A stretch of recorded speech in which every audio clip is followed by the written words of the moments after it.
Hello बच्चों, आज के वीडियो हम करने वाले हैं कक्षा 8 में विषय हिंदी वार्षिक परीक्षा 2024-25 का असली क्वेश्चन पेपर लेकर आ चुके हैं। बच्चों, आपको बिल्कुल भी टेंशन नहीं लेना है क्योंकि आपको असली क्वेश्चन पेपर का पूरा सॉल्यूशन इस वीडियो पर मिलने वाला है।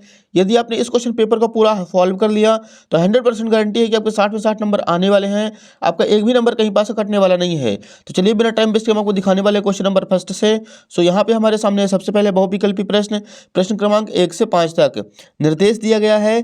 सही विकल्प चुनकर उत्तर लिखिए। प्रत्येक प्रश्न के लिए एक अंक निर्धारित है। प्रश्न 1 है, चंदेलों का राज्य किसके समय भारत का सबसे शक्तिशाली राज्य था? इसका आंसर हो जाएगा बच्चों ऑप्शन नंबर बी, राजा धंग। प्रश्न 2 है, आईसीएस की परीक्षा में बैठने वाले व्यक्ति इनमें से कौन से थे? इसका आंसर करना है option number C, Subhash Chandra Bose.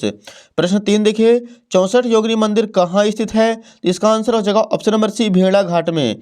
प्रश्न 4 है, धन का स्वभाव कैसा होता है? इसका आंसर करना बच्चों ऑप्शन नंबर बी, चंचल। प्रश्न 5 है, हे भगवान वाक्यांश में कौन सा विराम चिन्ह लगेगा? तो इसका आंसर कर देना है ऑप्शन नंबर डी, विस्मय बोधक। तो बच्चों यहाँ पे प्रश्न क्रमांक 1 से 5 तक कंप्लीट हो चुके हैं। आप लोग इसके स्क्रीनशॉट ले लीजिए, अच्छी तरीके से आपको याद कर लेना है। नेक्स्ट देखिए, रिक्त स्थानों की पूर्ति कीजिए। प्रश्न क्रमांक 6 से 10 तक दिए गए हैं।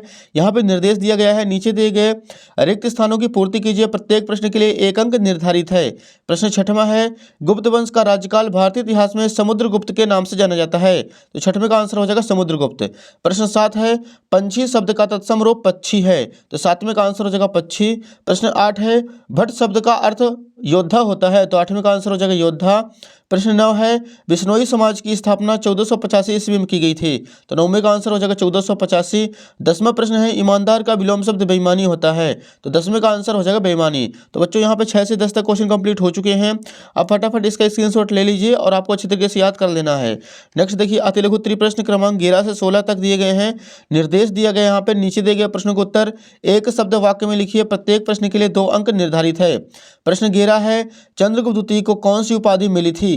इसका आंसर करना बच्चों, चंद्रगुप्त द्वितीय को विक्रमादित्य की उपाधि मिली थी। प्रश्न 12 है, हरिश्चंद्र नाटक को देखकर मोहन को किस बात की प्रेरणा मिली? इसका आंसर हो जाएगा मोहन को सत्य व अहिंसा की प्रेरणा मिली। प्रश्न 13 है, नौ नवसिख कवि का क्या आशय है? तो इसका आंसर हो जाएगा नौ नवसिख कवि का आशय है सभी प्राणी नए भारतवर्ष की रचना करें। प्रश्न 14 है, कुमार गंधर्व का वास्तविक नाम क्या था? तो इसका आंसर हो जाएगा कुमार गंधर्व का वास्तविक नाम सिद्धराम कोमकाली था। तो यहाँ पे 11 से 14 तक क्वेश्चन कंप्लीट हो चुके हैं। अगले क्वेश्चन देखिए, अगले पेज पर दिया गया है। यहाँ पे हमारे सामने है प्रश्न 15, पटना शहर का पुराना नाम क्या है? तो इसका आंसर हो जाएगा पाटलिपुत्र। प्रश्न 16 है, स्वतंत्रता शब्द की सही वर्तन लिखिए। तो इसका आंसर हो जाएगा बच्चों स्वतंत्रता। तो यहाँ पे 11 से 16 तक क्वेश्चन कंप्लीट हो चुके हैं। नेक्स्ट देखिए, लघु उत्तरीय प्रश्न दिया गया है। प्रश्न क्रमांक 17 से 22 निर्देश दिए गए हैं। नीचे दिए गए प्रश्नों को उत्तर 30 से 40 शब्दों में लिखिए। प्रत्येक प्रश्न के लिए 3 अंक निर्धारित है। सो यहाँ पे हमारे सामने है प्रश्न 17, अफ्रीका में गांधी जी को किन किन अपमानजनक घटनाओं का सामना करना पड़ा? इसका आंसर लिखना है हमें, दक्षिण अफ्रीका में गांधी जी को भारतीयों पर भेदभाव का सामना करना पड़ा। आरंभ में उन्हें प्रथम श्रेणी कोच की बैग टिकट होने के बाद तीसरी श्रेणी डिब्बे में भेज दिया गया। इसके बाद शेष यात्रा करते हुए एक यूरोपियन यात्री के अंदर आने के लिए उसे चालक द्वारा पिटाई भी झेलनी पड़ी। तो हो जाएगा 17 का आंसर।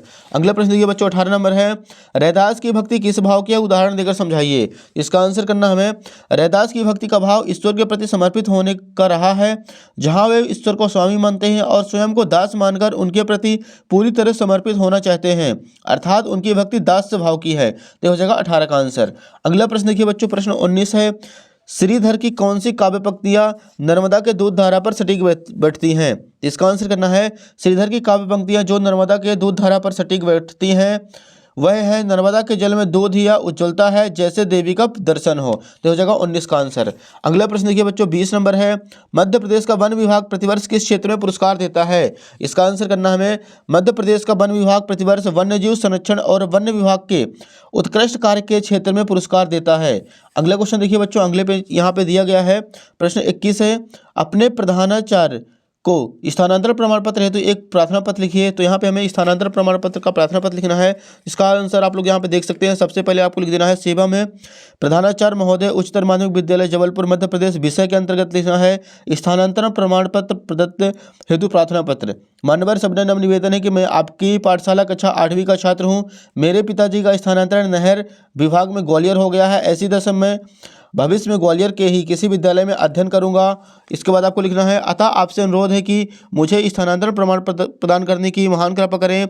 मेरे पास पाठशाला की कोई सामग्री नहीं है तथा शुल्क भी अदा कर रखी है। सधन्यवाद। आपको यहाँ पे दिनांक लिख देना है। प्रार्थी आपका आज्ञाकारी शिष्य अच्छे कुल श्रेष्ठ। तो आपको बच्चों यहाँ पे अपना नाम लिख देना है। तो यहाँ पे 21 नंबर क्वेश्चन कंप्लीट हो चुका है। नेक्स्ट देखिए प्रश्न 22 है, निम्न मुहावरों का अर्थ लिखिए एवं वाक्य में प्रयोग कीजिए।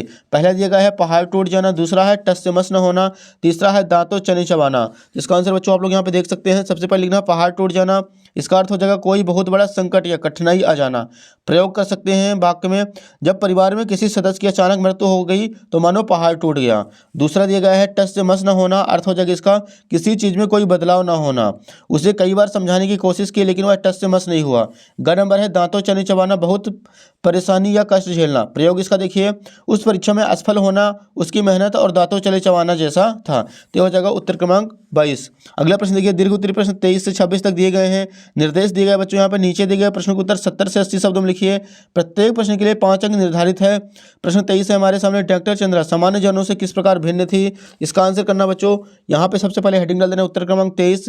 डॉक्टर चंद्रा सामान्य जनों से इस प्रकार भिन्न थी कि उन्होंने अपनी कड़ी मेहनत, समर्पण और आत्मविश्वास के बल पर उच्च शिक्षा प्राप्त की और समाज के लिए प्रेरणा का स्रोत बनी। उन्होंने एक डॉक्टर के रूप में केवल इलाज नहीं किया बल्कि उन्होंने समाज सेवा, शिक्षा आदि में बेहतरीन कार्य किए थे। तो हो जाएगा 23 का आंसर। अगला प्रश्न देखिए 24 है, भक्त रैदास ने भगवान से अपना संबंध स्थापित करते हुए किसको अपने को जोड़ा है। तो इसका आंसर हो जाएगा, भक्त रैदास ने भगवान से अपना संबंध स्थापित करते हुए अपने को निम्नलिखित से जोड़ा है। पहला हो जाएगा दीनहीन से, दूसरा हो जाएगा भक्ति भाव से, तीसरा हो जाएगा निर्दोष से। अगला प्रश्न देखिए बच्चों 25 नंबर है, निम्नलिखित अपठित गद्यांश को पढ़कर नीचे दिए गए प्रश्न को उत्तर दीजिए। पहला प्रश्न है, गुरु की आज्ञा मानने का संदेश कहाँ मिलता है। तो इसका आंसर हो जाएगा विद्यालय में। विद्यालय निष्कपट और निस्वार्थ का संधि विच्छेद कीजिए। तो इसका आंसर हो जाएगा विद्यालय का संधि विच्छेद विद्या प्लस आलय। स नंबर है, विद्यालय किसकी पौधशाला है। तो इसका आंसर यहाँ पे करना हमें, विद्यालय व्यक्तित्व निर्माण की कार्यशाला और राष्ट्र निर्माण को अंकुरित करने की पौधशाला है।